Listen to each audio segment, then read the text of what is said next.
My mom spent my entire childhood giving everything to my golden child sister: a new Tesla, luxury vacations, even a condo at 18. Meanwhile, I learned how to smile on command while my name got skipped over like it never mattered. My name is Emma Carter, and I am 28. The night my mother finally found out I had been quietly running a $15 million tech company, she did not clap. She lost it. It happened at Christmas dinner, right after she raised her glass to my sister. I waited until my mother finished praising her. Then I set my fork down, looked straight at my mom, and said the truth I had swallowed for years. I told her I owned the company. I built it from nothing, and the valuation was $15 million. For a heartbeat, nobody breathed. Then my mother laughed like I had just made it up for attention. She called me a liar, right there in front of everyone, and my sister leaned in with that familiar look that said, "Sit down, stay small, let me have this too." That is when my aunt reached into her bag and pulled out a folded newspaper clipping, the kind of proof you cannot argue with. My mother snatched it with shaking fingers. My sister went pale. Voices rose, chairs scraped, the room erupted, and the family mask cracked. If you have ever been the invisible one in your own family, stay with me, because what happened next was not just a reveal. It was the moment they had to face what they did, and the moment I decided what it would cost them. I need you to understand what that dinner felt like, so you have to see the years that led up to it. My sister is Kara, 3 years younger than me, and my mother, Susan, has called her my miracle since the day she was born. Kara was premature. My mom lived in a hospital chair for months, terrified she would lose her. When Kara finally came home, my mom did not just love her, she guarded her, like the rest of us were background extras in Kara's survival story. I was 5, old enough to notice the shift, old enough to learn a dangerous lesson early. If Kara cried, the whole house moved. If I cried, my mom told me to be strong because Kara had it harder. My dad, Mark, did not fight her on it. He used the word mature like it was a medal. Mature meant convenient. When I was 11, I asked for a science kit. I was obsessed with how things worked, the way tiny parts could turn into something useful. Christmas morning, Kara opened an extravagant dollhouse with tiny furniture and a little chandelier. My mom squealed and took photos from every angle. When it was my turn, I unwrapped a book about science, not the kit, just a book. I told myself it was fine. Then Kara got bored and asked to flip through my book, and my mom told me to let her because sharing was important. I sat on the floor with my hands clenched and watched sticky fingers bend pages while my mom smiled like this was sweet. That was the first time I felt something sharper than sadness. It was the first time I understood the rules were not equal and never would be. By 15, I stopped asking for anything big because the answer was always the same. Kara needed it more. Kara had been stressed. Kara had a hard week. That year, my mom threw Kara a birthday party that looked like a magazine spread, balloons, catered food, a photographer. I remember standing near the kitchen doorway while strangers praised my mom for how devoted she was. When I tried to help, my mom snapped that I was in the way. When my birthday came, it was a quick dinner and a gift card, and my mom forgot to invite my best friend because she said she assumed I would not care. I did care. I just learned not to show it. The hardest part is this: my mom was not a cartoon villain. She could be warm. She could laugh with me in the car. She could hug me before school. Then Kara would text, and my mom's entire face would change like someone flipped a switch. In her mind, she had a story that made sense. Kara was fragile. Kara was sensitive. Kara needed constant reinforcement or she would break. I was the sturdy one, the one who could take a hit. My mom did not see that being sturdy at 13 just meant I had gotten good at swallowing feelings without choking. At 18, graduation should have been my turning point. I earned scholarships. I won a statewide coding competition. Strangers clapped for me louder than anyone in my family ever had. I thought my parents might finally look at me differently. Instead, in the parking lot after the ceremony, my mom pulled me aside and asked if I could postpone college for a semester. Kara had decided she wanted a gap year and she needed help moving into the condo my parents were buying her. My mom said it like it was practical, like my future was a flexible object she could fold and store when it was inconvenient. I told her no. It was the first full no I had ever given her. My mom stared like she did not recognize me, then sighed and said, "Do not be selfish, Emma." That word burned. As if my life was a resource the family could allocate. That night, I opened a notebook and wrote down every time I could remember being asked to shrink for Kara. Not because I wanted to wallow, because I could feel the family rewriting history in real time, and I refused to let my own memory be edited. It started as a list. It turned into a ledger. Dates, events, what was promised, what was taken back, what I was told to understand. My dad once saw it on my desk and asked what it was. I said homework, and he believed me, because nobody in my family ever looked closely at me unless Kara needed something. Jessica came into my life around then. We met in an after-school coding club and stayed close through graduation. She listened, believed me, and said I was allowed to be angry. She never told me to forgive fast or to keep the peace. She told me peace that only exists because one person stays quiet is not peace. And Aunt Linda, she was my dad's older sister, living 2 states away, only showing up on holidays. She was sharp, observant, and not easily fooled. When I was 16, she caught me in the hallway after a family party and asked, quietly, if I was okay. I almost lied out of habit, but she looked at me like she could see straight through my smile. She did not lecture me. She only said, "If you ever need someone, call me." I saved her number and never forgot it. By the time I was 20, the pattern was carved into me. Kara could do no wrong. I could do no right unless it served the family image.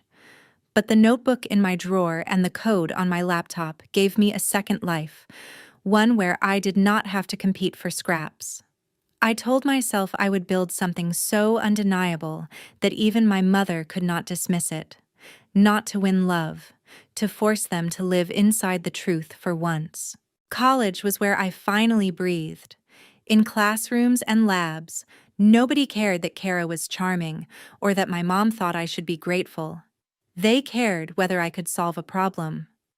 I studied computer science and product design, and I built small tools between classes, budgeting apps, scheduling bots, anything that made life smoother. I slept 4 hours a night, not because I was chasing a fantasy, but because building things was the only place my mind felt quiet. After graduation, I took a safe job for exactly 9 months. The paycheck was steady, the work was boring, and my manager treated me like a replaceable cog. I quit with $2,000 in savings and a laptop that sounded like it would die if I opened one more browser tab. Jessica called me reckless. Then she asked how she could help. The company started as a single idea that came directly from my life. A privacy-first finance platform that tracked who paid for what, logged agreements, and made it harder for money to be used as a weapon. I called it Ledger Lane.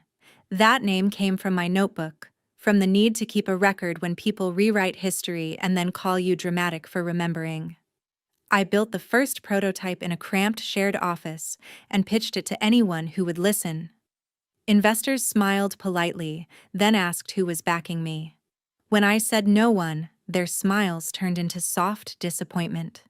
They suggested I get a co-founder with a bigger network. They suggested I do a safer idea, something more fun.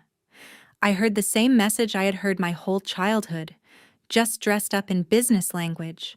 Not you. Not like this. Not without permission. The first year was brutal. My bank account dipped into double digits. I sold my car and lived on the subway. I signed a contract with a small clinic group to pilot the software. Then their CFO backed out at the last minute, and I spent a weekend staring at my ceiling, doing the math of failure. I thought about calling my parents. I pictured my mom's voice, sweet with concern that would really be triumph, and I shut my phone off. Pride is not always pretty, but it kept me alive. I landed my first break by accident. A local reporter wrote about a hack at a nonprofit, and I emailed her a blunt explanation of why most finance tools ignore families and small teams. She called me back. 2 weeks later, she quoted me in an article about digital trust and hidden financial abuse. That article did not make me famous, but it made the right person curious. A seed investor named Ravi reached out, asked hard questions, and offered enough money to hire one engineer and keep the lights on for a year. I signed the paperwork with shaking hands and cried in the bathroom afterward, because for the first time in my life someone had looked at my work and said yes, without asking what my family thought. I built slowly and carefully. Every feature had a reason. Every dollar had a plan. Once revenue arrived, I hired a real CFO, a woman named Dana who could read a balance sheet like a detective reads a crime scene. We went from one pilot client to 10, from 10 to 100. Businesses used Ledger Lane to manage reimbursements and shared budgets. Couples used it to split expenses without fighting. Adult siblings used it to track care costs for aging parents. It was not glamorous tech. It was practical tech. The kind that quietly saves people from quietly being controlled. I love that. While my business grew, my family stayed the same. Kara bounced between shiny dreams. 1 month she was going to be a fashion editor. The next, she was launching a lifestyle brand. My parents funded every pivot like it was destiny. I kept my mouth shut because I had learned that silence was safer. When I visited, my mom asked if I was still doing that computer thing. My dad asked if I had met anyone nice. Nobody asked what I was building. Then Kara did something that nearly crushed me, and I still do not know if she meant to. A friend of hers worked at a small venture fund. Kara mentioned at brunch that I had been obsessed with a finance tracking idea forever, like it was a cute childhood hobby. 2 weeks later, I saw a startup with a nearly identical pitch deck get fast-tracked into that fund's program. Their screenshots were painfully familiar, down to the same feature names I had used in internal mock-ups. My stomach dropped so hard I thought I might throw up. I confronted Kara privately. She shrugged and said she was just talking. Then she smiled and said, "You should be flattered. I could not afford a lawsuit. I could barely afford rent." Instead, I outbuilt them. Dana negotiated a partnership with the clinic group that had backed out on me, and we packaged Ledger Lane for healthcare payroll reimbursements. It was a niche, but it was defensible. We doubled revenue in 6 months. The copycat startup burned through cash-chasing hype, then quietly folded. I did not celebrate out loud. I just wrote down Kara's smile in my notebook and underlined it. Not because I wanted to punish her, because I wanted to remember the exact moment I realized she did not just benefit from the favoritism. She enjoyed it. By the time I was 27, Ledger Lane had traction, clients, and leverage. An acquisition offer came in, then another, then a term sheet that put our valuation at $15 million. When Dana slid the document across my desk, my hands trembled. Not from greed, from recognition. I had built something undeniable with nobody cheering for me. I could have kept it private forever. And honestly, part of me wanted to. But another part of me wanted one single moment where my mother could not pretend I was nothing. So when Susan texted the annual Christmas dinner invitation, the one with too many exclamation points, I stared at it for a long time. I pictured Kara arriving in a new outfit, my mom beaming, my dad making small talk. I pictured myself nodding politely while my life got ignored again. Then I pictured my notebook, the ledger of every time they chose her over me. I did not want revenge in the sense of violence. I wanted the kind of revenge that forces people to live inside the truth with no way to wiggle out. I texted back, "I will be there." And I promised myself this: I would not beg to be seen. I would simply show them who I was and let them deal with the consequences. The thing about walking into my parents' house is that my body still remembers the rules, even when my mind is done obeying them. Smile first. Speak softly. Do not take up too much space. Kara was already there when I arrived, laughing in the living room like she owned the air. She had a new designer bag resting casually by her chair, the kind of detail my mom treated like a trophy. Susan spotted me and did the quick version of a hug, the one that checks the box without lingering. Mark nodded from the corner, phone in hand, half present. Kara looked me up and down and said, "Oh my God, Emma, you actually came?" Like it was shocking I still existed. Dinner started the way it always did. Kara talked. Susan reacted. Mark tried to keep things light. Every story Kara told had a price tag attached, and my mother said it all with pride. The Tesla, the Paris trip, the condo paperwork that had been finalized right after Kara turned 18. Susan described it like generosity, like destiny, like Kara had earned it just by being Kara. I listened without interrupting. Not because I was small, because I was steady. I had come with a plan, and I refused to waste it on side fights. My notebook stayed in my bag, but I could feel it like a weight against my hip. Dana had asked me earlier that day if I was sure I wanted to do this. I told her yes. I told her I was done letting my family pretend I was a footnote. When dessert was served, Susan lifted her glass and smiled at Kara the way she always did, like Kara was the best thing Susan ever made. Susan said a toast about family, about blessings, about how proud she was of her youngest daughter and her bright future. Mark added a few words that sounded practiced. Kara pretended to be humble and soaked it up anyway. That was the moment I set my fork down.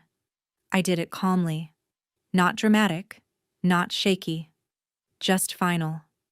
I said, "I have an update too." Susan blinked like the script had changed without her permission. Kara tilted her head, already annoyed. Mark looked up for real, which almost never happened. I said, "For the past few years, I have been building a company. It is called Ledger Lane. This year, we reached a $15 million valuation. The silence that followed was not respectful. It was stunned, confused, and slightly offended, like I had spoken in the wrong language at the wrong table. Susan let out a short laugh, not warm, not proud. A laugh that meant no. She said, "Emma, stop. Do not do this right now." I said, "I am not joking." Kara's smile twitched. She said, "That is hilarious." Susan's face tightened. She said, "You cannot possibly expect us to believe that. You never even talk about work." I almost smiled at that, because it was the point. They never asked. They never cared enough to notice. Kara leaned forward, voice low and sharp. She said, "So what is this, Emma?" A cry for attention. Mark finally spoke. He said, "Let us keep the peace." Susan turned on him, then turned back to me. Her eyes were bright with something that looked like fear but felt like anger. She said, "You are lying. You are trying to embarrass us." And that is when Aunt Linda, who had been quiet the whole dinner, set her napkin down like she had been waiting for this exact moment. She reached into her bag and pulled out a folded newspaper clipping. She slid it across the table toward Susan. Linda said, "It is not a lie. I read this last month. I kept it because I had a feeling you would need proof to believe your own daughter." Susan grabbed it. Her hands shook. Her eyes scanned the page. The color drained from her face as she hit the headline, the photo, and the number printed in black and white. Kara went pale and whispered, "What is that?" And then the room exploded. Not with applause, with denial, accusation, panic, and the sound of a family realizing the story they built was about to collapse. Tell me this. If your own mother looked at proof of your success and still chose to call you a liar, what would you do next? Kara was the first one to recover, because Kara always recovered. She snapped into defense like it was muscle memory. She pushed her chair back just enough to look powerful and said, "This is bullshit, Emma. Anybody can print a fake article." Susan latched onto that immediately because it was easier than accepting the truth. She said, "Yes, that is exactly what this is." "Linda, why would you bring this?" "Emma, why would you do this to your sister?" There it was. Even now, it was about Kara. I did not argue. I did not raise my voice. I reached into my bag, pulled out my laptop, and opened it on the table. Dana had taught me something important in business. When someone wants to drag you into emotions, you stay in facts. Facts do not beg. I turned the screen toward them and said, "These are our audited financials. These are our contracts. These are the names of our clients." Kara scoffed. She said, "You could have photoshopped that." I nodded like she had just confirmed what I already knew about her. Then I tapped a contact on my phone and hit speaker. Dana answered on the second ring. I said, "Dana, quick question. What is Ledger Lane's current valuation on the term sheet?" Dana said, 15 million. "And Emma, are you at the dinner?" I said, "Yes. They need to hear it from someone they cannot dismiss." Dana did not hesitate. She said, "Congratulations again, by the way. And please remind them your equity percentage is controlling. You built this? You own this." Susan stared at my phone like it had insulted her personally. Mark's mouth opened and closed. He looked at me like he was seeing a stranger and realizing he should have known her the whole time. Kara's voice cracked just slightly. She said, "Why are you doing this?" I finally let myself look at her fully. I said, "Because I am tired." Susan snapped. "Tired of what?" I said, "Tired of being your convenient daughter. Tired of being the one you only praised when it made you look good. Tired of watching you hand Kara everything and then calling me selfish for wanting basic respect." Susan's eyes flashed. She said, "We gave you what you needed." I almost laughed, but it came out cold. I said, "You gave me silence and called it peace." Kara leaned forward, angry again. She said, "You are acting like I stole something from you." I looked at her and said, "You did. Not the money. The space. The assumption that I mattered. And you liked it." Kara stood up. She said, "You are jealous." I said, "No. Jealousy is wanting what someone has. I do not want to be you. I want you to stop pretending you did nothing while I disappeared."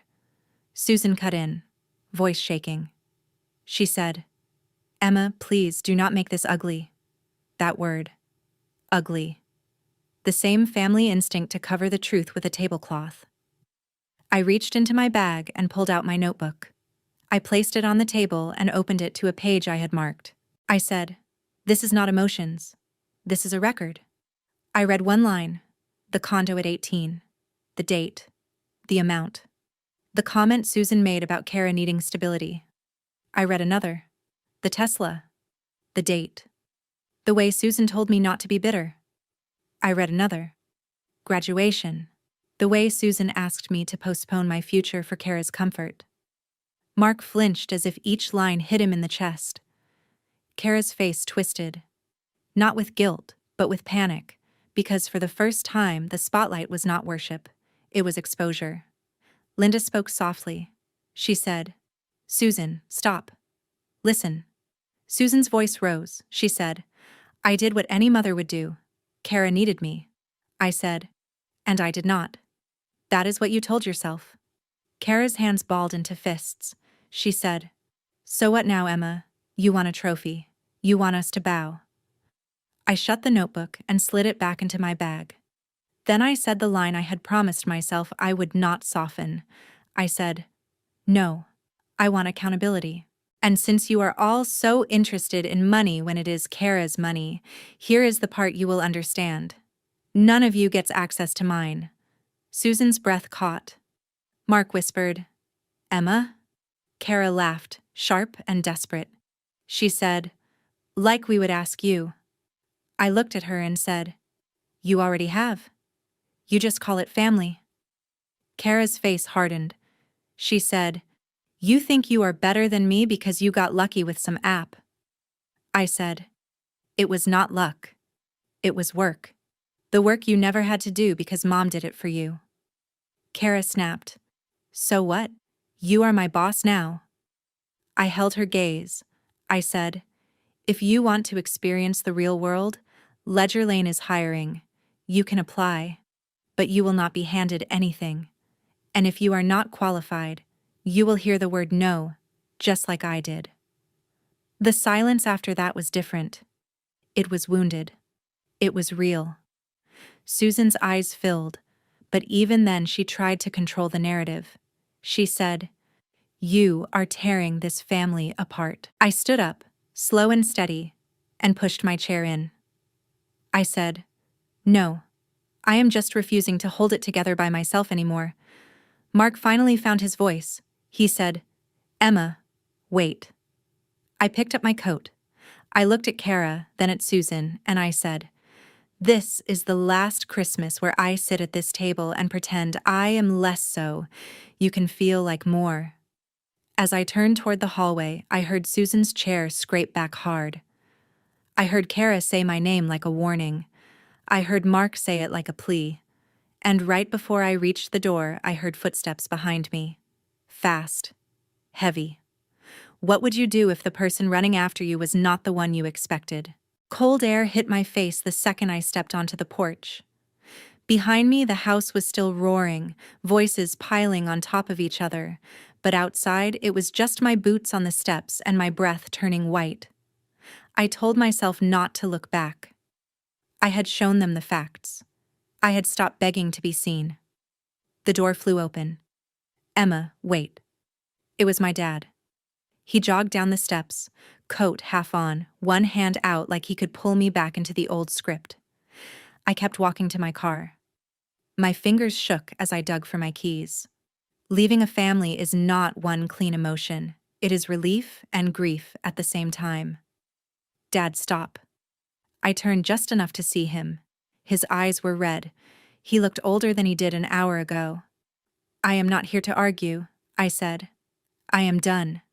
He swallowed and held up a thick envelope. Not a check. Not a lecture.